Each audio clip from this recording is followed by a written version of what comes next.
हमारे YouTube channel पर आप सभी का स्वागत एक बार फिर से और कर रहे हैं। बता दें कि खेसारी लाल का न्यू बोलबम का सॉन्ग का पोस्टर आज सुबह रिलीज हो गया है।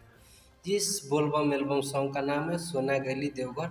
और सोना गली देवघर का जो लिखे हैं अभिषेक भोजपुरिया। और म्यूजिक का बात करें कि तो आर्यन शर्मा जी का म्यूजिक है। और आर्यन शर्मा जी के म्यूजिक आने पर तो बुझिए कि बोलबम गाना हिट होना है। और हिट लाल खेसारी लाल के स्वर से है गाना।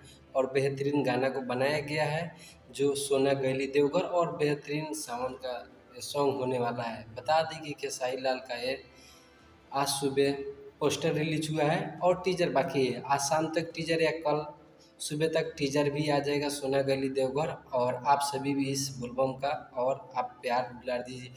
ये बोलबम सॉन्ग सोना गली देवघर का रिलीजिंग 3 तारीख को होगा और अंशिका रिकॉर्ड यूट्यूब चैनल से आएगा। और बता दें कि आपको और इसमें नितिका भारद्वाज नजर आएंगे।